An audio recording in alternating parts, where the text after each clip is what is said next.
today's word, we are taking it from Chronicles.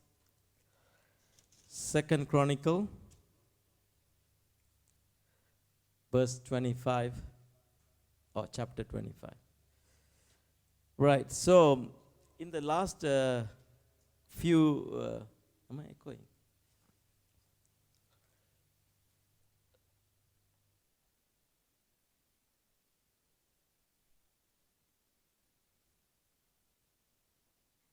Check, okay. So last few weeks, I've been under a lot of stress. Another confession. Please listen carefully to my confession. So last few weeks, I was really stressed out because, as many of you know, I am starting a new business. So when you invest money into the business, there is a it can come in with return, or it can come in with loss. Like any business, it takes a while before you break even and then run into profit. So I experienced myself to be very stressful and very rude to my family. And they including my wife and my children, they have decided that I should not do any business because of my character has changed. But I loved the process because I found out something that is not that I didn't know before. So I was asking myself, what is causing me to be stressful? It's always a good idea, isn't it, to ask yourself. Yeah. So I found out it is not fear of losing money. That's a very good thing, isn't it? Because I have confidence in the Lord that He provides everything. Even if I mess up, He will provide. Although there is a little bit of, stress on it, but it's not that fear that I was stressed about.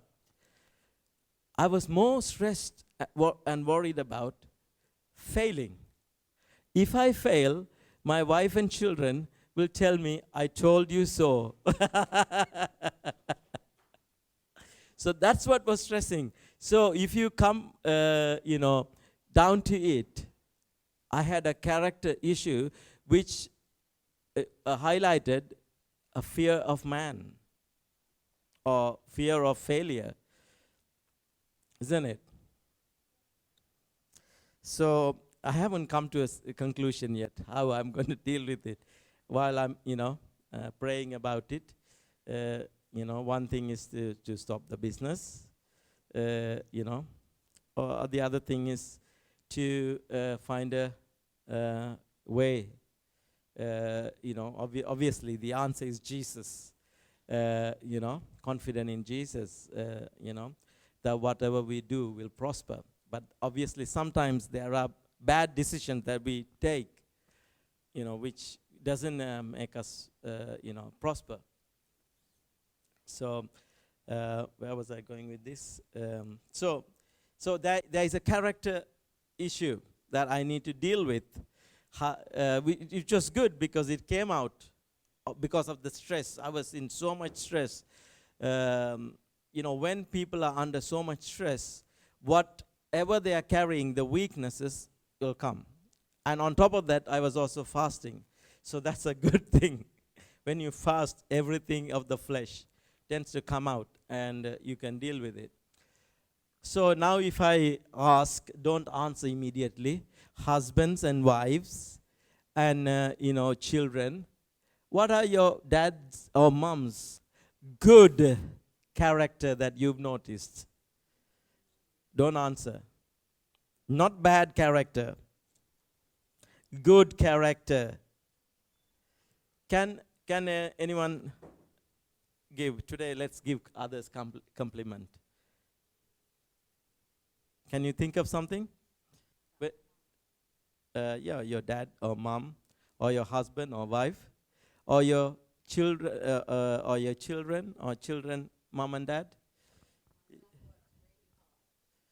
Wow. But is it character I'm looking at? Hardworking? Is it a characteristic? I don't know. Maybe. Okay. Anything else? Anyone else want to say? Come on, this is your time to uh, save yourself from. Huh? Ah, very good. Loving is a good character. Yes. Your dad shows love.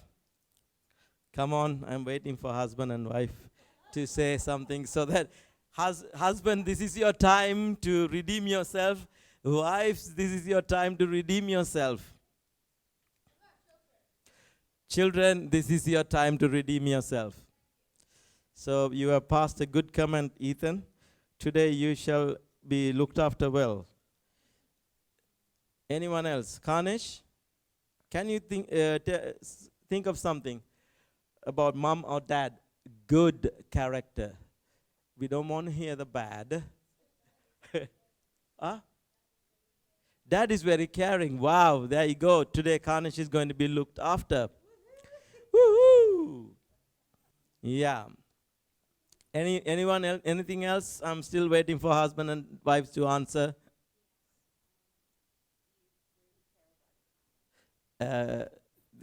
This person called Reuben does care about his family, so he will not take any risk. Come on, come on. Wife is an evangelist. She brings the people into the love of God. Amen. So her character could, you could say, she shows the love of God to people. Amen. One more. I'm waiting for one more person on my left. Character, very patient. Any character about your husband? Okay.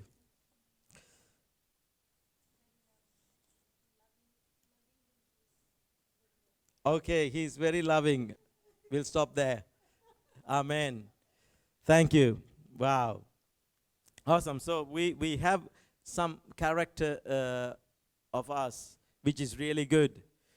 So everyone's got good character. Okay. So today, whenever I share, things from the Old Testament, I want to show you guys God's character, which is good.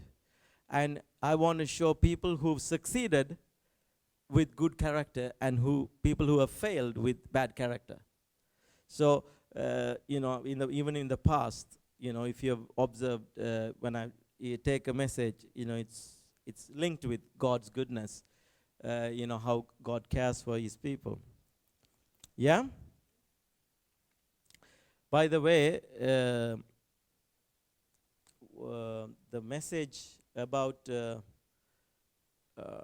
confident in God on our YouTube channel, it has got very high view. So people are, first of all, people are signing up. So it has increased by 4 people when it's about or 6 people in the last few months. That is good news. And yesterday we did hear 1 or 2 people did mention about that, so that's good. So our congregation is growing on the stream as well. So anyway, God, confident in God. So if people are getting blessed of that, so if you have time, listen to it again in case you have missed some of the important things, because being confident in God is very important. Yeah. So, okay, now we are in Chronicles, okay, 2 Chronicles 25. So we are talking about a king. I like kings because some kings started good, ended up bad. Some kings started bad, ended up good. Some kings started bad, ended up bad. Some kings started good, finished good. So it is important. It's like about like us, you know. Before we came to know Jesus, we were very bad. Then we become good. It is important that how we finish, because, you know, when God starts blessing and, you know, when breakthroughs and, you know, everything comes, it is important to stay humble and finish that race, you know, okay? So anyway, so let's start with chapter 25. I was going to ask you to read. Sorry, let's get that going. It's a big, a long chapter. This king that we are going to look at, his father was killed by the servants who were supposed to, you know, care for him and so on. But I think he wasn't, you know, in a good place with God. So it's ended up that, you know, his people plotted against him and killed his father. So this guy comes into kingship when he's really young, in his 20s, I think 25, okay? So it is about this king that we are going to look at, okay? Are you ready? So I wanted you to read because of the names, because it's you need special English education. From verse 1. Yeah. Amaziah was 25 years old when he became king, and he reigned 29 years in Jerusalem. His mother's name was Jehoaddan of Jerusalem, and he did what was right in the sight of the Lord, but not with a loyal heart. Now it happened, as soon as the kingdom was established for him, that he executed his servants who had murdered his father the king. However, he did not execute their children, but did as it is written in the law in the book of Moses, where the Lord commanded, saying, "The fathers shall not be put to death for their children, nor shall the children be put to death for their fathers, but a person shall die for his own sin." Moreover, Amaziah gathered Judah together and set over them captains of thousands and captains of hundreds, according to their fathers' houses, throughout all Judea and Benjamin. And he numbered them from 20 years old and above, and found them to be 300,000 choice men, able to go to war, who could handle spear and shield. He also hired 100,000 mighty men of valor from Israel for 100 talents of silver. Okay, hold on. So first thing to notice is the chapter starts by saying 25-year-old he became king. He reigned 29 years in Jerusalem, and mentions about his mother, which is important as well. He did what was right in the sight of the Lord, but not with a loyal heart. So that is very important. So we can do all the things right, but we can not be loyal. This is written in the book, and our stories also will be written in the book. So how will you feel when you go to heaven and read your book? Mr. Reuben did everything right, but his heart was not loyal. I'll be really sad that I didn't do. I wasn't loyal. So, can someone give me an example what it means, like what they say? What was right in the sight of the Lord? He did what was right in the sight of the Lord, but was not loyal but not with a loyal heart. It means outwardly he was doing the right things. Outward action. Yeah, but Okay. inside he was not. He didn't really want to do that. Okay. Anyone else?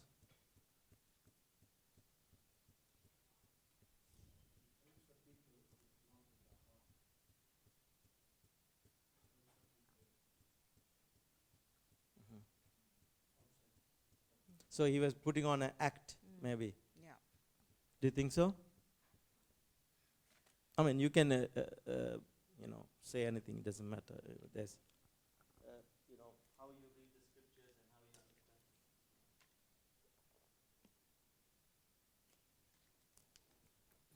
Different, so the way I understood this is, he was doing all the right things. That means he will go to church. I'm putting it in today's content. He will go to church and help with church and, do all the actions, raise the hands and all that and pray and do. But heart was not loyal. What is a loyal heart?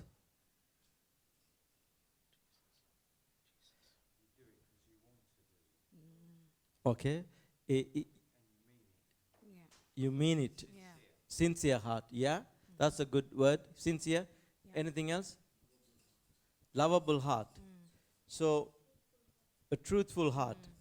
Okay. So, his heart should have been loving God, and his heart should have been truthful to God, and his heart should have been sincere to God. Yeah. So these are very important things that that we need to make sure that we are doing, because it says it says in, I think, Isaiah, lip service Yeah. and not, there is no heart. Okay, so loyal heart is very important to the Lord. Yes, we are doing the things anyway. Yeah. Being loyal is not really difficult. Is it, or is it not? No. We're going to do it anyway. Might as well do it with a loyal heart and get those, written in the book, saying that Reuben was loyal in the heart and also did the things which were right in the sight of the Lord. That's better. Yeah. Amen. And also loyal means that he wasn't serving other gods. Yeah. Yeah. You don't serve other gods, or you don't worship other gods, or it could be mammon, it could be idols, or it could be anything, which is taking your attention from God to away. Money, fame. Money, fame, yes. Okay. So it is very key to have a loyal heart. Amen. All right.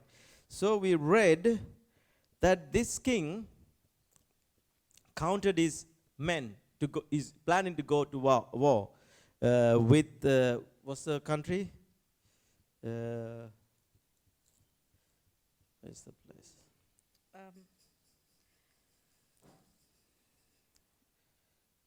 Okay, let's come to it in a minute.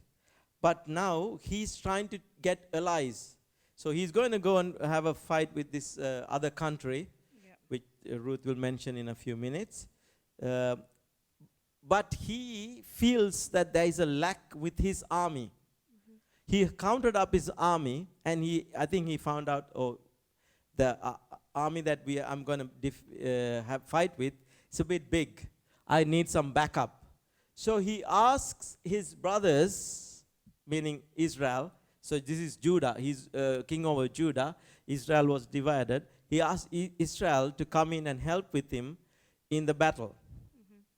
So he adds up both armies. Now he knows he's confident in his army. Where is he putting his confidence? In his army. In his army. And he's ready for war. So that's where we stopped. Which country, Rutha? The people of Seir. Seir. Seir. Okay, so war with Seir. Okay? Righto. So wherever you stop, Rutha, read it. Okay. So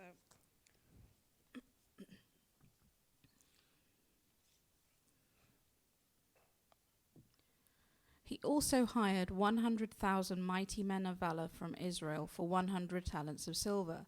But a man of God came to him, saying, O king, do not let the army of Israel go with you, for the Lord is not with Israel, not with any of the children of Ephraim. But if you go, be gone, be strong in battle. Even so, God shall make you fall before the enemy, for God has power to help and to overthrow. Okay, hold on. So he's saying, but a man of God come to him saying, O king, Do not Do- let the army of Israel go with you. the Lord is not with Israel. Even though they are chosen people, God is not with Israel at that point because of the ruler. Rulership is very important. You know, who is ruling, who is in command. If they have made that nation walk away from God, God is not with them. Okay? So that's why we need to pray for our leaders. Amen? Right. So where did I stop? With Israel. But if you go, be gone, be strong in battle, even so God shall make you fall before the enemy, for God has the power to help and to overthrow. Key. God has the power to help and overthrow. Can we all take that in? God has the power To help. to help and to overthrow your enemy. So that is God's character that we are learning. Okay? And the other one we have to understand is, if you join with someone to do, any kind of war, or, nowadays there's no war, or spiritual stuff, or even by business or anything, things, you need to be careful whether the Lord is in it, because of their issues, we can be also affected. We are taking on we are getting help from someone because we think that we are not able to do. That means we are ignoring God on our side, and we are getting help from the heathen,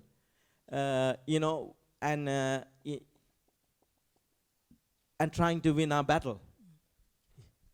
You understand? Yeah. If God is talking to you, please take it in.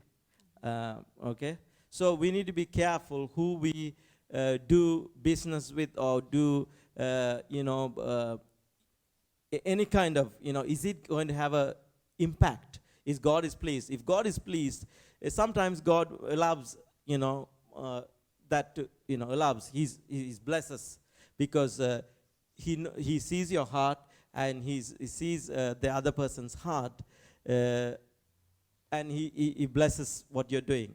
Yeah, but it is a key thing, because God is able to substitute whoever that person that you're trying to join with, to for your support. Okay. Okay. 9, Rutha. Then Amaziah said to the man of God, "But what shall we do about the 100 talents which I have given to the troops of Israel?" And the man of God answered, "The Lord is able to give you much more than this." So Amaziah discharged the troops that had come to him from Ephraim to go back home. Okay, so this is a very interesting part. So then Amaziah said to the man of God, "But what shall I do about my money, the 100 talents, which I have given to the troops of Israel?" And the man of God answered, "The Lord is able to give you much more than this." So sometimes we've invested in wrong things. Sometimes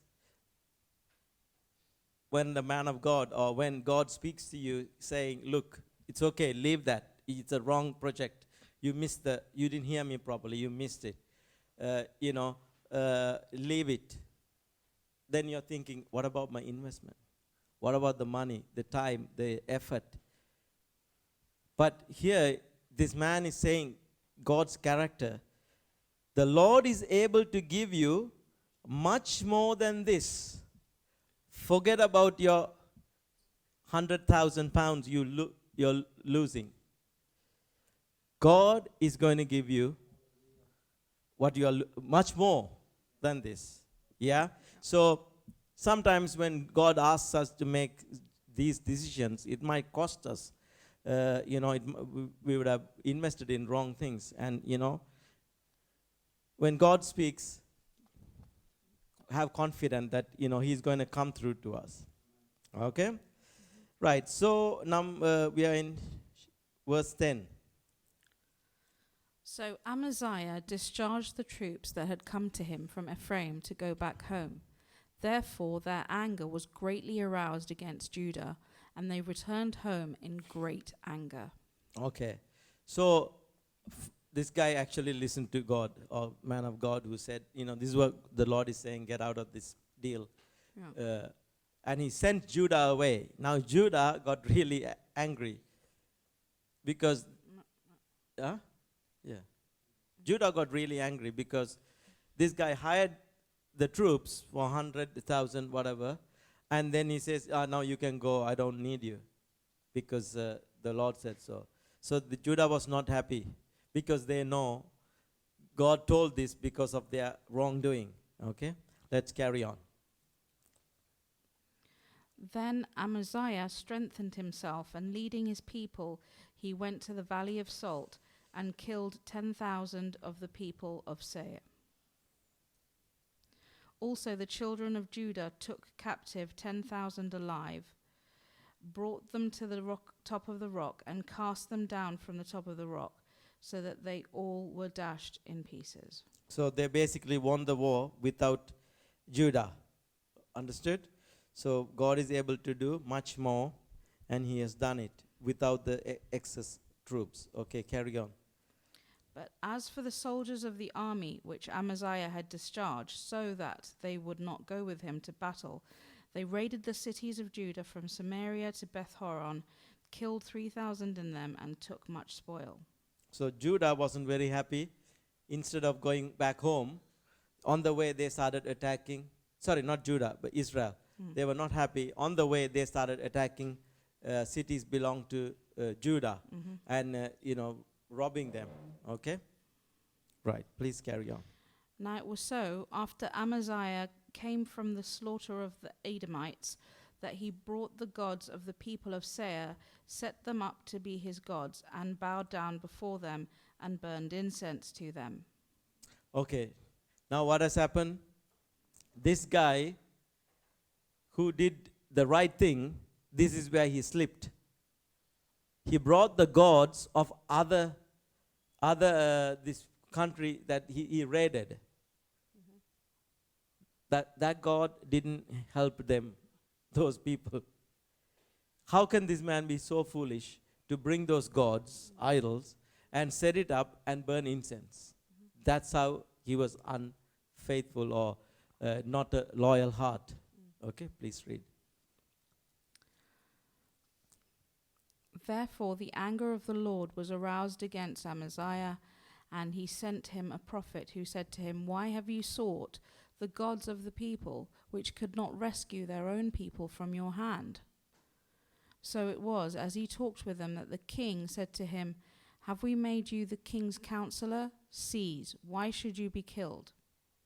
Okay, so you understand what is happening. Now this time another man of God goes and tells him, look, God is not happy with this. You know that that God didn't help that nation. Why do you want to have that God? Then he gets angry.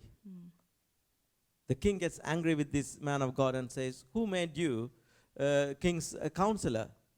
And he wants to get him arrested or seize him. Yeah? Okay, carry on. Then the prophet seized and said, I know that God is determined to destroy you, because you have done this and have not heeded my advice. Okay, please carry on. Now Amaziah, king of Judah, asked advice and sent to Joash, the son of Joahaz, the son of Jehu, king of Israel, saying, Come, let us face one another in battle. So now what he wants to do is, king of Judah wants to challenge king of Israel. So the king that he asked for support, because on the way going back home when he returned, Israel attacked part of Judah. So now he has that, thing with him that he needs to get back at Israel. Okay? So Judah wants to attack Israel, and he's calling for a battle. And Joash, king of Israel, sent to Amaziah, king of Judah, saying, The thistle that was in Lebanon sent to the cedar that was in Lebanon, saying, Give your daughter to my son as wife. And a wild beast that was in Lebanon passed by and trampled the thistle. Indeed, you say that you have defeated the Edomites, and your heart is lifted up to boast. Stay at home now. Why should you meddle with trouble, that you should Okay. fall, you and Judah with you? So he's king of Israel is telling, please, you become very prideful. You're boasting just because you won the battle. God was there with you, and you won the battle. Now you've got big head. Please do not trouble. Mhm. That's what he's saying.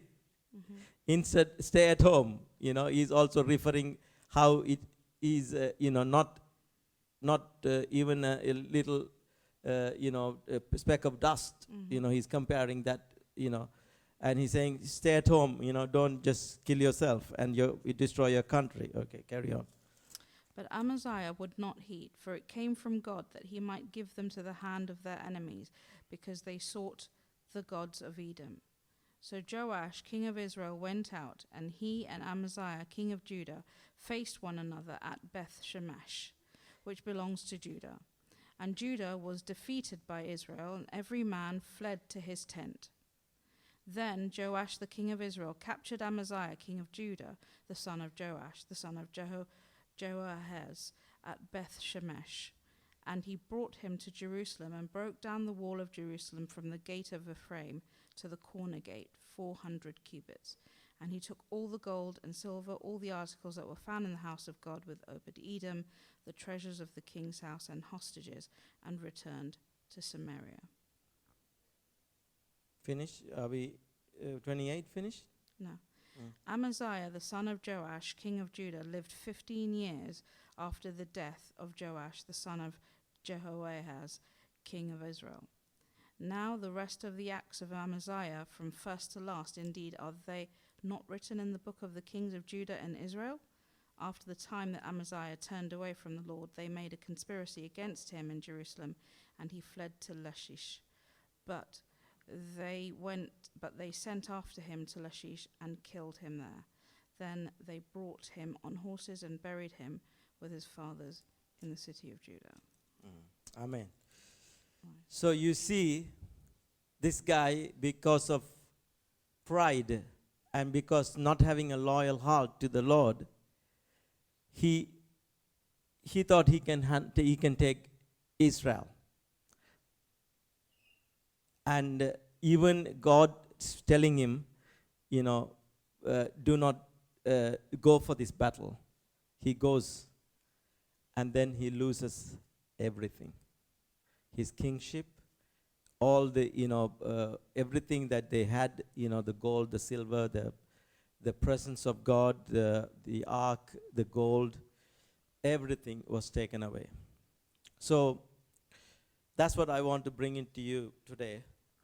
As it is important how we finish, and it is important our hearts where it is. Are our hearts loyal enough that we finish our race? And they would write in the book saying, Reuben did the right things and also had a loyal heart to the Lord. Amen? Amen. Yes. Right, if the Lord has spoken to you in any way, please respond. Yes, sorry, it wasn't a big message, but this is what I got for this week. So, yeah, it is also, a message from myself. So I need to consider certain things as well. All right, so let's stand up and ask the Holy Spirit.